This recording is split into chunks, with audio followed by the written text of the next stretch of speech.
Go on, Stig. What's this film you've been watching? The film that I have watched this last week is Suzume, which is Makoto Shinkai's next film. He is the guy who brought you Your Name, Weathering with You, Garden of Worlds, 5 centimeters per second.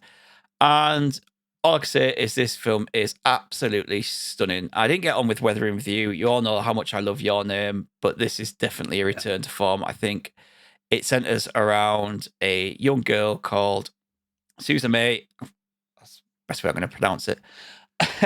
She's a 17... Is it not Suzume? Suzume? No, it's because the little creature in it calls her. It goes Suzume.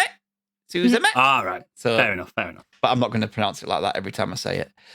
I think you should. So 17-year-old Suzume, she is on her way to school one day, and she bumps into this mysterious young man. And he asks her, "Oh, I need to go somewhere. Can you point me in a direction?" And she points him off into this direction. It's like an old building that got destroyed in a storm or an earthquake or something. It starts to get like, she goes to school and she starts thinking about it, and then she starts thinking about where she sent him to, and she kind of becomes enraptured with him.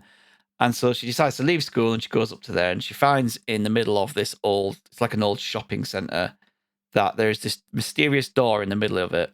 And she walks up to the door and she opens it, and on the other side of the door is a starry bright sky, a night sky. Like it's another dimension, another world. It looks absolutely amazing. But she can't get there. She tries to walk through and she just comes out the other side of the door. She doesn't know what's going on. And in the process, she ends up knocking over this little statue of a cat, which is a keystone. And the keystone is holding in place this evil worm-like entity which is trying to escape the other world and cause destruction in the real world. So what ensues is she starts to then help the young man, whose name is Souta. Spell it. Souta. Souta, yeah. It's pronounced completely different in Japanese. Souta. And so they go on this trip across Japan trying to find these doors and seal them before these worms come out and destroy the world. They are like huge entities that only these two can see. No one else can see them.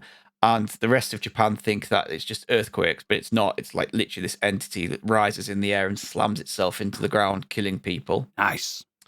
Something happens to Suta, and I'm not going to tell you what it is. Don't spoil it, because I'm going to watch because it is one of the most left field things I've ever seen in a film, and it's brilliant. Oh wow! Yeah, so the little cat, causes all kinds of havoc, and they do. And what he does to him is just amazing. But yeah, she, as they're like traveling across Japan, she meets all these kind of different people along the way, and she and through all of this as well, she's trying to discover what happened to her mum and what happened to her when she was a young child. Her mother has died. She's grown up living with her auntie, and there's some memories in the back of her head that she can't quite unlock. And part of this journey is her trying to figure out what's happened. Yeah, it is just one of the most gorgeous looking anime films I've ever seen in my life. I've seen trailer, mate. It looks stunning. If you watch, I've been seeing people doing is it 60 frames per second? Where stuff moves a bit faster. Yeah, they use AI to upscale the resolution. Yeah, it looks shit. Frame rate.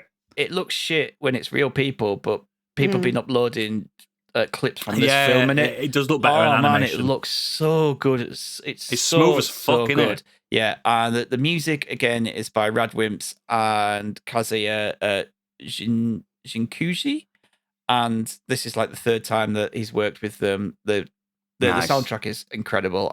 But yeah, it's good to see that they're back on form, innit? I absolutely love this film. It's my second favorite from Shinkai, and nice. The best thing about this is I watched this in Japanese. Amelia sat down right at the beginning and said, "What's this? Can I watch it with you?" I said, "Yeah, but it's in Japanese." She sat and watched the whole thing in Japanese with me. Perfect. And subtitles. And I said, "How did you get on with that?" And she says, "Cultured little swine." She says, "I really liked it. I want to watch more." Like, she said, "Can we watch Your Name in Japanese?" Because she's watched the English version. But I've never watched. I don't think I watched the English version. I think I watched the Japanese version of Your Name. Yeah, I did. Oh, Yeah, I I've did. watched the Japanese version, but when we watched it originally when I watched it with her, Yeah. I watched the Yeah. English version. She's younger, wasn't she, as well? Yeah, the problem with Your Name was, it didn't have the budget for English actors. It doesn't have. It It was didn't just have. workers, weren't It it? didn't have the Just prestige random. that Ghibli has, where it's got like all these huge Hollywood actors. So it's not very good in English.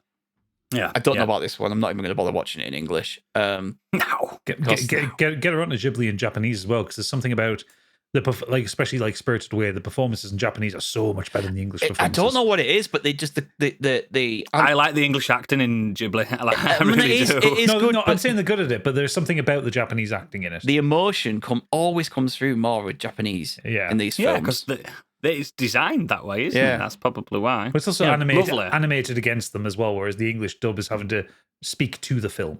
Yeah. But Let's wrap this up if you can. But Stig, yeah, with final I thoughts. didn't get to see this in the cinema just because it was a limited release. It's now finally out on streaming. It is incredible. If you love like anime films, if you love like the other work from Shinkai, it's a standard like kind of teenage young adult romance because that's what he's They always are around there. great at doing. But yeah, stunning piece of work.